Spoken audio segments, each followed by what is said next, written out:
वो जिन कार में बैठे हुए थे और जो स्क्रिप्ट उन्हें डायरेक्टर ट्रैक से मिली थी वो स्क्रिप्ट को पढ़ रहे थे। जैसे जैसे वो जिन स्क्रिप्ट पढ़ते गए उन्हें पता चला कि उस स्क्रिप्ट की इंटेंसिटी वो जिन ने पहले जितने भी प्रोजेक्ट्स करे थे उनसे बहुत ज्यादा थी और वो जिन को जो रोल ऑफर हुआ था वो स्प्लिट पर्सनैलिटी का था। वो जिन को ये कैरेक्टर बहुत ज्यादा इंटरेस्टिंग लग रहा था मगर वो समझ नहीं पा रहे थे ये कैरेक्टर अच्छा था या बुरा था। तो वो जिन स्क्रिप्ट में और ज्यादा क्यूरियस हो गए थे। तभी सीईओ चोई के पास एक कॉल आ गया था। वो कॉल डायरेक्टर शिन का था। वोजिन ने भी जब ये देखा कि सीईओ चोई डायरेक्टर शिन से बात कर रहे थे तो सीईओ चोई ने वोजिन को ये बताया कि डिटेक्टिव एजेंसी फिल्म फेस्टिवल के फाइनल्स तक पहुंच गई थी और जो फिल्म फेस्टिवल के थिएटर्स भी थे उनमें वो प्ले होने वाली थी। वोजिन ये बात सुन के बहुत ज्यादा खुश हो गए थे क्योंकि जो फिल्म फेस्टिवल्स जो उन्होंने टीवी पे देखे थे वो वहां खुद जाने वाले थे। सीईओ चोई उस समय डायरेक्टर शिन से भी बात कर रहे थे। डायरेक्टर शिन ने सीईओ चोई को बताया कि उस साल एंट्रीज 1000 से भी ज्यादा थी तो उस साल कमिटी का साइज 30% से भी ज्यादा बढ़ चुका था और इसका एक कारण हांग यूई का पार्टिसिपेशन भी हो सकता था। सीईओ चोई ने डायरेक्टर शिन को बताया कि वो अपनी तरह से सब कुछ तैयार कर लेंगे और डायरेक्टर शिन इस बात से बहुत ज्यादा हैरान थे कि वोजिन का करियर 2 महीने पहले ही शुरू हुआ था और वो एक फिल्म फेस्टिवल के फाइनल में जाने वाले थे। और बड़ी बात तो ये भी थी फिल्म फेस्टिवल में कंट्री के बहुत बड़े बड़े डायरेक्टर्स आने वाले थे और सीईओ चोई को भी हाल ही में पता चला था कि वोजिन की इंग्लिश भी बहुत ज्यादा अच्छी थी। डायरेक्टर शिन ने किसी भी एक्टर के करियर का पाथ ऐसा तो नहीं देखा था। सीईओ चोई को उस समय वोजिन के कॉन्ट्रैक्ट्स की टर्म जो कि वोजिन के बहुत ज्यादा फेवर में थी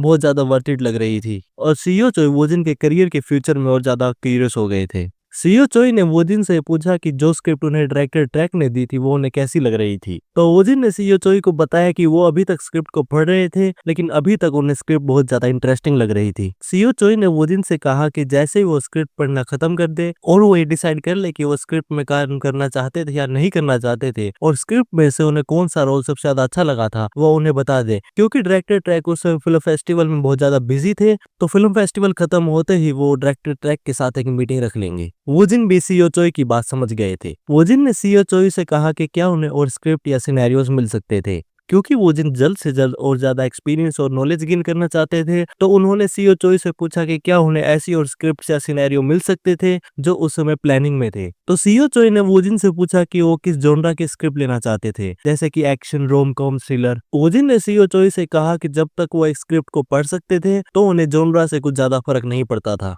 सीईओ चोई ने वोजिन को बताया कि वो अपने करियर के स्टार्टिंग से ही इंटेंस रोल करते जा रहे थे और अगर वो आगे भी ऐसे ही रोल करते रहे तो फ्यूचर में भी सिर्फ उन्हें ऐसे ही रोल मिलेंगे। और एक एक्टर के लिए एक फैन बेस बनाने का सबसे अच्छा तरीका तो यही था कि वो एक स्वीट चार्मिंग कैरेक्टर का रोल प्ले करें। तो सीईओ चोई ने वोजिन को बताया कि उनका फेस बहुत ज्यादा वर्सेटाइल था तो क्यों ना वो रोम-कॉम से मेलोड्रामा को ट्राई करें। यहाँ पे वोजिन ने प्रोफाइलर ड्रामा के लिए अपना आखिरी टेक दे दिया था और उनका वहाँ पे आखिरी शूट हो चुका था। मानो वोजिन की तारीफ कर रहे थे और वो उनसे ये कह रहे थे कि उन्होंने अपने करियर में बहुत ज्यादा एक्टर्स के साथ काम करा था और असिस्टेंट मैनेजर पार्क के रोल के लिए वोजिन की कास्टिंग सबसे अच्छी थी और वोजिन ने भी जो एक्टिंग दिखाई थी वो सबसे बेस्ट थी। आसपास के स्टाफ मेंबर और एक्टर्स भी वोजिन की काम की तारीफ कर रहे थे। वोजिन सोच ही रहे थे कि वोजिन इस सबको रैप कैसे करें और क्योंकि वोजिन वहां पे अपना कॉन्सेप्ट यूज कर रहे थे तो उन्होंने डिसाइड करा कि वो वहां पे अपना ग्रेटिट्यूड स्ट्रेट फॉरवर्डली एक्सप्रेस करेंगे। तो वोजिन ने वहां पे खड़े सभी लोगों को थैंक यू बोला और कहा कि उन्होंने भी बहुत कुछ सीखा था। सीईओ चोई ने वोजिन के पास आके कहा कि वो अपने कार में जाके बैठ सकते थे क्योंकि वो प्रोडक्शन टीम के साथ एक मीटिंग करने वाले थे। तो वोजिन अपनी कार की तरफ जा ही रहे थे मगर वो अपने अंदर एक स्ट्रेंज फीलिंग को महसूस कर रहे थे। तो वोजिन शूटिंग खत्म होने के बाद वहां से जाते जाते थोड़ा इमोशनल हो रहे थे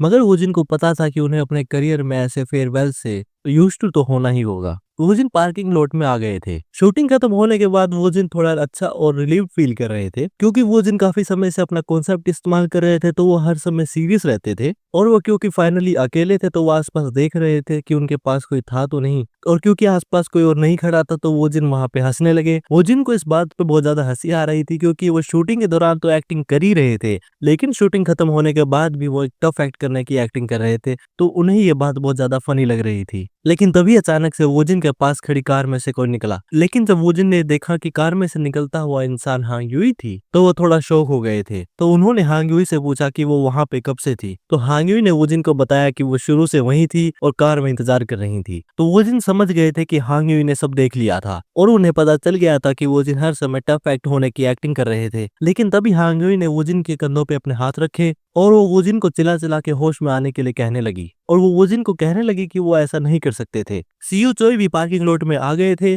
और उन्होंने आते ही हांग यूई और वो जिन से पूछा कि क्या वो दोनों लड़ रहे थे। तो हांग यूई ने सीओ चोई को बताया कि उन्होंने वो जिन को अकेले में अजीब तरीके से हंसते हुए देखा और उन्होंने देखा कि वो जिन अकेले अकेले में खुद से ही बात कर रहे थे। तो ऐसा हो सकता था कि वो जिन अभी मेंटली असिस्टेंट मैनेजर पार्क के रोल में ही थे और फिर से हांग यूई वो जिन से कहने लगे कि वो एक साइकोपैथ नहीं है, वो एक साइकोपैथ नहीं है। सीओ चोई भी थोड़ा चिंता में आ गए थे और उन्होंने वो जिन से पूछा कि क्या वो उनके लिए एक साइकेट्रिस्ट के लिए अपॉइंटमेंट फिक्स करें। इस समय वो जिन बहुत ज्यादा स्ट्रेस में थे और वो सोच ही रहे थे कि वो इस सिचुएशन का सॉल्यूशन निकाले तो निकालें क्या। तो उन्होंने हांगी और सीओ चोई को बताया कि वो असिस्टेंट मैनेजर पार्क का रोल नहीं कर रहे थे, वो एक कैरेक्टर की एक्टिंग कर रहे थे जो character the island of disappearance script में था जो उन्हें डायरेक्टर ट्रैक ने दी थी। हांग्यूई ने सीओ चोई से पूछा कि उन्हें इस बारे में अभी तक कुछ क्यों नहीं पता था और डायरेक्टर ट्रैक तो हमेशा एक एक्टर को कास्ट करने से पहले उनको मॉनिटर करते हैं और एक्टर्स को वेरीफाई करते हैं। तो सीओ चोई ने हांग्यूई को बताया कि डायरेक्टर ट्रैक ने वो जिनको वेरीफाई कर लिया था और उनका अगला प्रोजेक्ट एक बहुत बड़ा फॉरेन वर्क होने वाला था।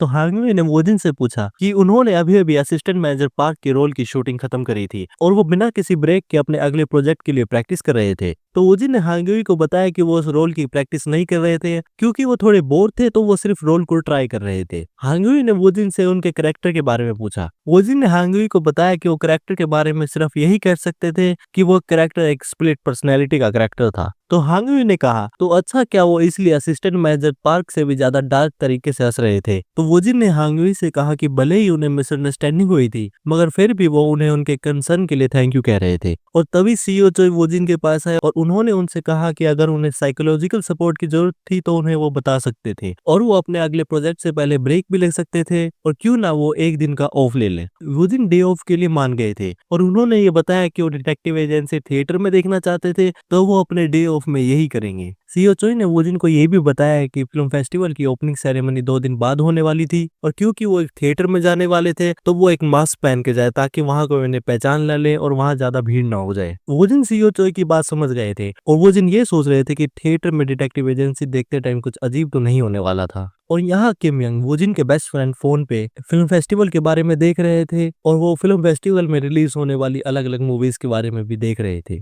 तो उन्होंने अपने दोस्तों के ग्रुप में सभी को फिल्म फेस्टिवल पे बुलाया। वैसे तो कई दोस्तों ने आने के लिए एग्री कर दिया था मगर ग्रुप में तब वोजिन के बारे में बात होने लगी और वो पूछने लगे कि वोजिन आजकल थोड़े मिसिंग क्यों थे। किम यंग भी जानना चाहते थे कि वोजिन काफी समय से थोड़ा मिसिंग क्यों थे। तो उन्होंने वोजिन के पास मैसेज करा लेकिन उनके मैसेज का कोई भी रिप्लाई नहीं आया। तो किम यंग ने ये सोचा कि वोजिन ने अभी अभी अपनी जॉब छोड़ी थी तो उनका रिप्लाई जल्द से जल्द आ जाना चाहिए था। तो वोजिन के अलावा सभी लोगों ने वीकेंड का प्लान बना लिया था। किम यंग और उनके दोस्त एंटर थिएटर में आ चुके थे और उसी समय और उसी जगह वहां वोजिन भी थे और कुछ देर बाद वो दिन थिएटर में अपनी सीट पे जाके बैठ गए थे और वो दिन थोड़े खुश थे क्योंकि वो थिएटर में बहुत ज्यादा लोग उनकी मूवी देखने आए हुए थे मगर इसी के साथ साथ वो थोड़े नर्वस भी हो रहे थे और क्योंकि वहां पे बहुत ज्यादा ऑडियंस भी थी तो वो जिन ऑडियंस के रिएक्शन रियल टाइम में खुद देख सकते थे। वो अपने आप को शांत करने की कोशिश कर रहे थे लेकिन तभी उनके साइड में से कुछ लोग बात करते हुए जा रहे थे और वो जिन को उन लोगों की आवाज थोड़ी जानी पहचानी लग रही थी और तभी जब वो जिन उन लोगों का चेहरा देखा वो लोग वो जिनके दोस्त ही थे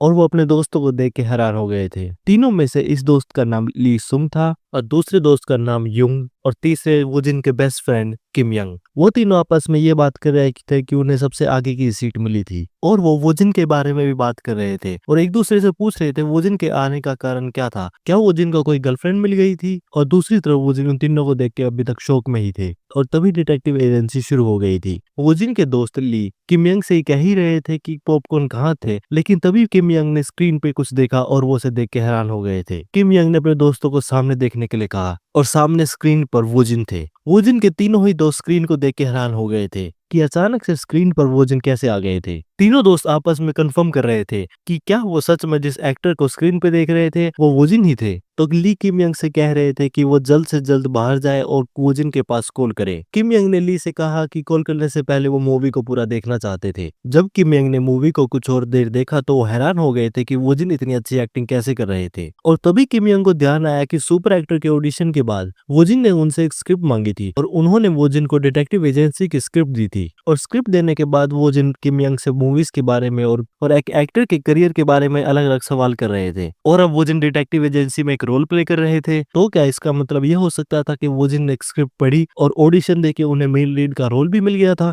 और इतने समय से वो जिन जब ये कह रहे थे कि वो बिजी थे, तो क्या इसका मतलब ये था कि वो शूटिंग में बिजी थे? किम यंग समझ नहीं पा रहे थे कि एक इंसान जो पिछले 2 साल से डिजाइनिंग ही कर रहा था, वो अचानक से रातों रात एक एक्टर बन गया था और आखिर यहाँ पे चल क्या रहा था। और उनके कुछ सीट्स पीछे बैठे वो जिन उनका रिएक्शन देख रहे थे और वो ये देख रहे थे कि वो तीनों मूवी पे कुछ ज्यादा ही ध्यान दे रहे थे। वैसे तो वो जिन अपने एक्टर बनने के बाद प्रोफाइलर ड्रामा के पहले एपिसोड के प्रीमियर से पहले बताने वाले थे, मगर उन्हें ये सब अपने आप पता ही चल गया था, तो वो जिन को उन तीनों को कुछ एक्सप्लेनेशन तो देनी ही होगी। तो वो सोचने लगे कि वो इन तीनों को क्या बताए कि वो अचानक से एक्टर बने कैसे। तभी किम यंग चिल्लाए और वो जिन का ध्यान किम यंग पे गया। किम यंग स्क्रीन पे हांगुई को देख के चिल्ला रहे थे। वो हैरान थे कि टॉप एक्टर हांगुई भी डिटेक्टिव एजेंसी की शॉर्ट फिल्म में काम कर रही थी। और सिर्फ किम यंग का ही नहीं, थिएटर हॉल में सभी लोगों का रिएक्शन भी यही था। और तभी वो जिनको ध्यान आया कि हांगुई डिटेक्टिव एजेंसी में काम कर रही थी, ये बात किसी को भी पता नहीं थी। थिएटर में मूवी खत्म हो गई थी और वो जिन एक पेड़ के पीछे खड़े थे और वो अपने तीनों दोस्तों को देख रहे थे और वो जिन धीरे धीरे करके उनके पास जा ही रहे थे,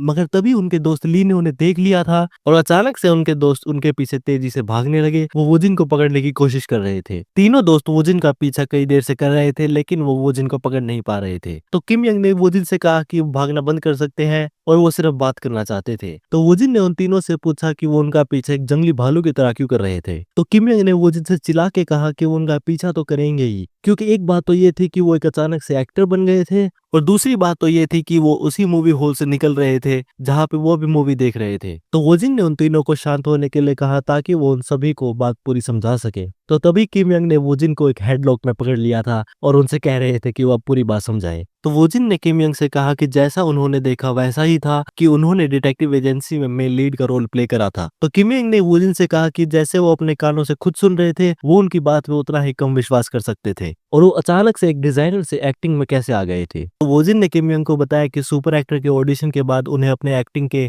टैलेंट के बारे में पता चला और वो उसके बाद और स्क्रिप्ट और सिनेरियोज में इंटरेस्टेड हो गए थे और उसी के बीच उन्हें डिटेक्टिव एजेंसी के बारे में पता चला था। तो उन्होंने उस रोल की प्रैक्टिस करी और उस रोल का ऑडिशन दे दिया और ऑडिशन के बाद डायरेक्टर ने भी उनकी टैलेंट्स को देखा और वोजिन को as a main lead cast कर लिया था। हाँ, एक और बात ये भी थी कि जो उन्होंने डिटेक्टिव एजेंसी आज देखी थी, वो फिल्म फेस्टिवल के फाइनल्स तक भी पहुंच गई थी। तो किम यंग ने वोजिन से कहा कि उनकी बात ज्यादा मतलब तो नहीं बना रही थी और वो कुछ ही महीने में इतनी अच्छी एक्टिंग कैसे कर सकते थे। और उनके पीछे खड़े ली भी कह रहे थे कि ये सब टैलेंट तो नहीं था और वोजिन साफ साफ चीटिंग कर रहे थे। तो वोजिन ने अपने मन ही मन सोचा कि ब्लैक स्क्रीन की पावर एक तरह से चीटिंग तो थी। तो वोजिन ने फिर से उन तीनों से बताया कि ये सब सच था और ये सब उन्हें ना बताने के लिए माफी मांग रहे थे। तो किम यंग ने वोजिन से पूछा कि क्या वो आगे भी एक्टिंग में करियर बनाना चाहते थे। तो वोजिन ने किम यंग को कहा कि ये बात बिल्कुल सही थी और ये बात वो सब सिर्फ अपने बीच तक ही रखे और किसी और को ना बताए। और आगे किम यंग ने वोजिन से ये पूछा कि क्या वो और किसी भी प्रोजेक्ट में काम कर रहे थे। तो वोजिन ने बताया कि वो एक और प्रोजेक्ट में तो काम कर रहे थे, मगर वो उसके बारे में कुछ बता नहीं सकते थे, मगर वो वहां इतना तो बता ही सकते थे कि वो एक ड्रामा में काम कर रहे थे और उस ड्रामा का पहला एपिसोड कुछ समय में रिलीज होने वाला था। तो किम यंग अपने फोन पे वोजिन के अगले ड्रामा के बारे में देखने लगे और तभी वोजिन के दोस्त यंग ने वोजिन से पूछा कि क्या वो टॉप एक्टर हांग यूई के साथ भी क्लोज थे। तो तभी वोजिन ने उन सबको वहां बताया कि उनके पास हांग यूई का पर्सनल नंबर भी था। तो वोजिन के दोस्त वोजिन की एक्टिंग से ज्यादा इस बात से ज्यादा इंप्रेस हो गए थे। यहाँ दूसरी तरफ फिल्म फेस्टिवल के जजेस अलग अलग मूवीज को देख रहे थे और मूवीज को इवेल्युएट कर रहे थे। कई जजेस ये बता रहे थे कि कई मूवीज की डायरेक्शन अच्छी थी, मगर एक्टर्स की एक्टिंग में थोड़ी कमी थी। तो उन्होंने अपने पास बैठे एक डायरेक्टर से पूछा। वो उस डायरेक्टर से जापानीज में बात कर रहे थे और वो जिस डायरेक्टर से बात कर रहे थे उनका नाम था डायरेक्टर क्योतारो। और डायरेक्टर क्योतारो जापान के बहुत बड़े डायरेक्टर भी थे और डायरेक्टर क्योतारो भी बाकी सब डायरेक्टर्स की बात से एग्री कर रहे थे। और तभी अगली मूवी भी शुरू हो गई थी और अगली मूवी का नाम था डिटेक्टिव एजेंसी। डिटेक्टिव एजेंसी खत्म होने के बाद डायरेक्टर क्योतारो के दिमाग में बस एक ही सवाल था कि उन्होंने जो एक्टर स्क्रीन पे देखा था वो एक्टर आखिर कौन था, क्योंकि उन्होंने इस एक्टर से जो एक्टिंग देखी थी वो अभी तक बाकी सब शॉर्ट फिल्म से बहुत ज्यादा अलग लेवल की थी। और इतना अच्छा एक्टर एक शॉर्ट फिल्म में काम क्यों कर रहा था। और वहां पे सिर्फ डायरेक्टर क्योतारो ही नहीं, बाकी सब डायरेक्टर्स भी वोजिन के बारे में ही बात कर रहे थे और कह रहे थे कि उस एक्टर ने इतनी अच्छी एक्टिंग करी थी कि उस एक्टर ने हांग यूई की परफॉर्मेंस को भी आउटशैडो कर दिया था। तो वहां पे बैठे एक डायरेक्टर ने बताया कि अगर इस एक्टर का बैकग्राउंड थिएटर से होता तो वो उन्हें पहचान लेती, मगर उन्होंने इस एक्टर को आज तक नहीं देखा था। बाकी सब डायरेक्टर्स के साथ वहां पे डायरेक्टर ट्रैक भी बैठे हुए थे और उन्होंने बताया कि ये हैरानी की बात नहीं है कि वो उस एक्टर को नहीं पहचान रहे थे, क्योंकि ये एक्टर फॉरेन से आया था। और डायरेक्टर ट्रैक ने बाकी सब डायरेक्टर्स को बताया कि उन्होंने ये भी सुना था कि इस एक्टर ने काफी टाइम फॉरेन में भी स्पेंड करा था। तो डायरेक्टर ट्रैक से किसी ने पूछा कि क्या वो इस एक्टर को जानते थे और वो फॉरेन से कहां से थे। तो डायरेक्टर ट्रैक ने उन्हें बताया कि उन्हें इस एक्टर के बारे में ज्यादा कुछ तो नहीं पता था और उन्होंने उस एक्टर के बारे में जितना भी सुना था अपने थोड़े बहुत कनेक्शन से ही सुना था। और वो फिल्म फेस्टिवल की अवार्ड सेरेमनी के लिए और भी ज्यादा एक्साइटेड हो गए थे।